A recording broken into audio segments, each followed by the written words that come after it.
Oh, that Justin Timberlake, he brought MySpace back to life this week, at least the beginnings of what'll be MySpace. We'll talk about that later today. I think that's coming up in Tara's Top 10 near the end of the show here today. Dr. Eli Karam's in the studio with me, marriage and family therapist, president of the Kentucky Collective of his peers. That's a good position. The KAMFT, yeah. You don't have limit?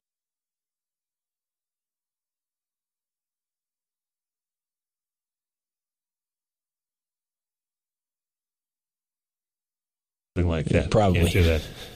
Well, it's good to see you again. Karam.com, K-A-R-A-M. Where are we starting today with people dating after divorce? Yeah, so much we talk about the profession of marriage and family therapy. You need to be in a committed relationship or in a couple to see a marriage and family therapist. We know that's not true. Marriage and family therapists see lots of individuals, and they view people from a relational point of view. So whether you're in a relationship or you're getting out of one, and for lots of people that go and visit marriage and family therapists, they have gotten out of a bad relationship. They're trying to get back into the dating world, Terry, and maybe it's been a while. So what are some tips for those people, especially men, getting back into the dating world? Well, I think, first of all, you have to figure out what went wrong in that last relationship. I always tell people I've never met a relationship where one person is solely to blame. It's usually a couple interaction. So if you haven't taken stock of your part in that last relationship, A, you might repeat it, and B, you might take a lot of that negativity and hostility into the future relationship. So you got to know own your part and what went wrong in that. Because you're polluting the swimming pool right away if you come in and say, "Oh, she's a rat," and the new person kind of goes, You're reading my mind. If you go into that date, that was tip number one. Do not talk negatively about your ex or the failed relationship and or marriage on your first date, because if that's all you got to talk about, it is not going to bode well for this new person. You're not very interesting, first off. So then where should someone vent if they do have, let's just say there's a contentious divorce that's still going on. Maybe it's been going on for a year or so. Maybe they're still fighting over child support issues or where the kid's going to go to school. Those kinds of things, can reverberate for months, years even. And somebody can get a call from their ex or soon-to-be ex that kind of sends them off the rails an hour before they go on the date. How do you sort of release that steam so it doesn't seep into your new life? You're exactly right, and you're right. Sometimes our exes know when we're about to move on, and they have a way of kind of twisting us, kind of pushing your buttons right before you go out. So yeah, everybody needs someone or something that is a positive released event. So if you have a good friend who can be kind of your container for that the negativity, hey, it's a good event, but it's also developmentally normal to be able to pass through that phase. So if you have a good friend that you can do that with, they also hopefully know you well enough and can give you that feedback. Hey man, we're a year into this. You need to start moving on. And sometimes when you trust someone and you can get that feedback, whether it be a family member or a friend that you trust, it can be both be a support to you in the beginning and also that push that you need to move on. So in addition to not talking negatively about your ex on that date or first date or series of dates, don't discuss your financial situation with a potential new date, especially if you are in financial turmoil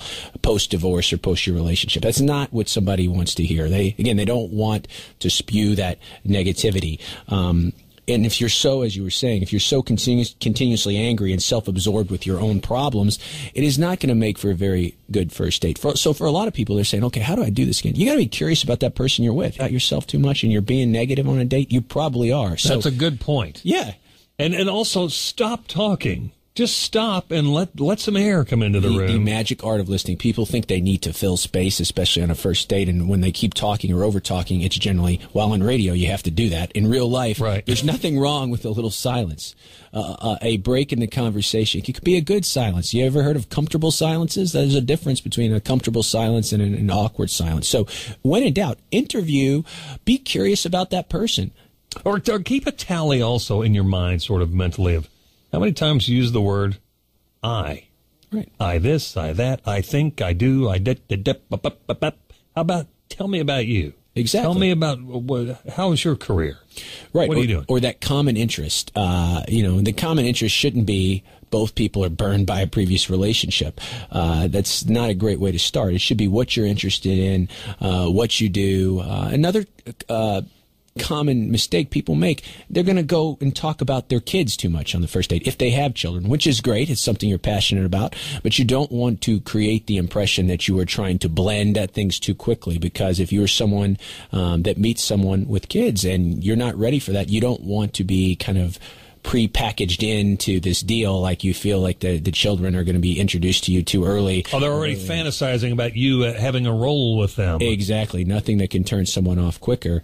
That being said, you're also modeling a healthy boundary between, your personal life with your kids and your new dating life. And this idea of also, where do we find people? Most men where am I going to find someone to date? And women too. And a lot of people, they do it through either a personal introduction from a third party, somebody that think they would hit it off, or dating sites. No one likes to talk about that anymore, but they are quite popular and have actually a science behind it. So there is no stigma. Most people don't want to admit they're using a Match.com or eHarmony, but you also have to be leery. There's a component of that stuff where people are con artists, who are looking to get some money out of you or whatever they are, and you don't want to be a fool. Right. You don't want to be taken advantage. Right. So you have to be careful. And there are a lot of guys that are on those sites that are married. They're setting up a separate secret little life. I mean, you find people in trouble, you find in the news all the time. And he also calls himself John Thomas on Match.com. A pseudo-identity, and hopefully those sites you've vetted enough that you can prevent that. Also, last tip, don't go on a spite date. Sometimes people will pick someone just because they will know it will upset their ex. Oh, that's the best kind. The spite date. A spite date. The spite date usually backfires. And the person that is that third party that's actually going on the date with you, once they find out that they are the recipient of that spite date, they don't like it. It doesn't make them feel very well. Especially like you get in the car and you say, well, where are we going? We're going to that such and such